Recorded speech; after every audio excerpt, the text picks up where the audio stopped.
Hello friends, welcome to Radhe's Kitchen. நான் உங்கள் ஏமா பேசுகிறேன். இன்னைக்கு நம்ம சேனலில் சிக்கன் சுக்கா எப்படி செய்கிறது தான் பார்க்க போகிறோம். ஃப்ரெண்ட்ஸ், இந்த சிக்கன் சுக்கா ரொம்ப சுலபமான ரெசிபி. இது செய்கிறதுக்கு அரை மணி நேரம் போதும். இதை ரொம்ப சுலபமாகவும் செய்யலாம். பிகினர்ஸ் கூட ரொம்ப சிம்பிளாக செய்யக்கூடிய ரெசிபி தான் இது.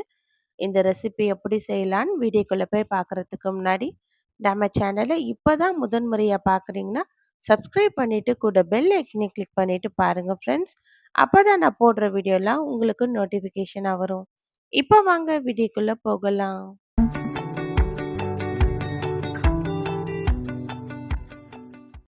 ஃப்ரெண்ட்ஸ், இந்த சிக்கன் சுக்கா செய்கிறதுக்காக இப்போ நான் ஒரு மிக்சிங் பவுல் எடுத்துக்கிறேன்.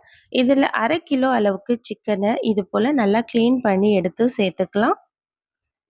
இந்த சிக்கனை நல்லா மஞ்சள் உப்புலாம் சேர்த்து நல்லா க்ளீன் பண்ணி தான் இப்போ இந்த மிக்சிங் பவுலில் சேர்த்துக்கிறேன். தண்ணி எல்லாம் சுத்தமாக வடிச்சிட்டு இப்போ இந்த சிக்கனுக்கு தேவையான மசாலா பொருள்லாம் சேர்க்க போகிறோம். இப்போ இதுக்கு தேவையான அளவுக்கு மஞ்சள் தூள் அரை ஸ்பூன் அளவுக்கு சேர்த்துக்கலாம். இது கூடவே தேவையான அளவுக்கு உப்பு, இது கூட 2 டேபிள் ஸ்பூன் அளவுக்கு குழம்பு மிளகாய் தூள் சேர்த்துக்கலாம். அரை ஸ்பூன் அளவுக்கு கறி மசாலா பவுடர் சேர்த்துக்கலாம். அது இல்லைன்னா கரம் மசாலா கூட நீங்கள் சேர்த்துக்கலாம்.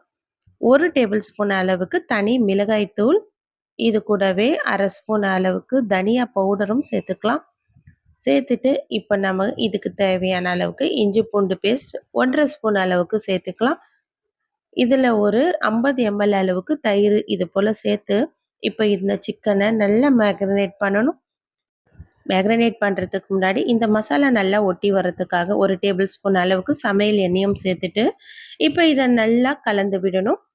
இந்த மசாலா ஃபுல்லாக எல்லாம் சிக்கனோட நல்லா கலந்து வரணும். அந்த அளவுக்கு கலந்து விட்டுட்டு இதை அப்படியே நம்ம மேக்ரினேட் பண்ண போகிறோம். இதை நல்லா குறைஞ்சது ஒரு 10 நிமிஷத்துக்கு அப்படியே ஒரு மூடி போட்டு மூடி நான் ஃப்ரீசரில் வச்சிட போகிறேன். இதை நல்லா ஒரு 10 நிமிஷம் அப்படியே நம்ம ஃப்ரீசரில் வச்சிடலாம். இப்போ மூடி போட்டு மூடியே இதை 10 நிமிஷம் அப்படியே டிஸ்டர்ப் பண்ண வேண்டாம். 10 நிமிஷம் ஆனதுக்கு அப்புறமா ஸ்டவ்வில் இப்போ ஒரு கடாய் வச்சுக்கலாம். இந்த கடாய் நல்லா சூடாகி வரட்டும். கடாய் நல்லா சூடானதுக்கு அப்புறமா இதில் நமக்கு தேவையான அளவுக்கு எண்ணெய் சேர்த்துக்கலாம். நான் இதில் 3 டேபிள் ஸ்பூன் அளவுக்கு எண்ணெய் சேர்த்துக்கிறேன். எண்ணெய் கொஞ்சம் சூடாகி வரட்டும். சூடானதுக்கப்புறம் அரை ஸ்பூன் அளவுக்கு சோம்பு சேர்த்துக்கலாம்.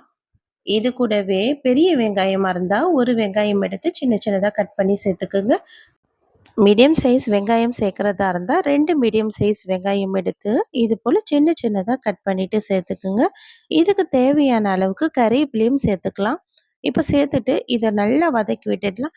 இதை நல்லா பொன்னிறமாக இந்த அளவுக்கு சவந்து வந்திருக்குல்ல, நல்லா இந்த அளவுக்கு சவந்து வந்ததுக்கு அப்புறமா இதில் நம்ம ஏற்கனவே ஊற வச்சுருந்தோம்ல சிக்கன், அந்த சிக்கன் எடுத்து இப்போ நம்ம இந்த ஆனியனோடு சேர்த்துக்கலாம்.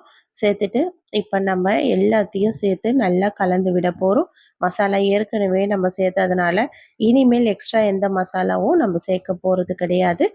இப்போ நல்லா இதை மிக்ஸ் பண்ணி விட்டுடலாம். மிக்ஸ் பண்ணி விட்டுட்டு இப்போ நல்லா இந்த வெங்காயம் எண்ணெயோடு சேர்ந்து நல்லா வதக்கி விடணும்.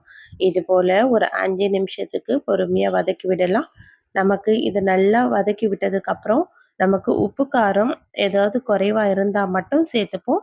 மற்றபடி எக்ஸ்ட்ரா எந்த ஒரு மசாலாவும் நம்ம சேர்க்க போகிறது இல்லை. இப்போ ஒரு மூடி போட்டு அப்படியே நல்லா ஒரு 10 நிமிஷத்துக்கு அப்படியே மூடி வச்சிடலாம். இப்போ நல்லா ஒரு 10 நிமிஷம் ஆனதுக்கப்புறம் இது எண்ணெய் பிரிஞ்சு நல்லா இந்த சிக்கன் நல்லா வெந்து வரும் ஆரம்பிக்குது. இந்த அளவுக்கு வந்ததுக்கப்புறம் இப்போ நல்லா இதையும் கலந்து விட்டுடலாம். இந்த சிக்கனை நல்லா ஒரு 10 நிமிஷத்துக்கு ஒரு தடவை இது போல் கலந்து விட்டுடலாம். இந்த சிக்கன் நல்லா ஒரு 20 நிமிஷத்துக்கு இது போல் லோ மீடியம் ஃப்ளேம்லேயே நல்லா வெந்து வரணும். இந்த எண்ணெயிலேயே இந்த சிக்கன் நல்லா வெந்து வந்துடும். ஏன்னா நம்ம இந்த சிக்கனை ஏற்கனவே மசாலா தயிரெல்லாம் சேர்த்து மேக்ரினேட் பண்ணோம்ல, அதனால் இது நல்லா சாஃப்டாக வெந்து வந்துடும். இதுக்கு தேவையான அளவுக்கு மிளகுத்தூளும் சேர்த்துக்கலாம்.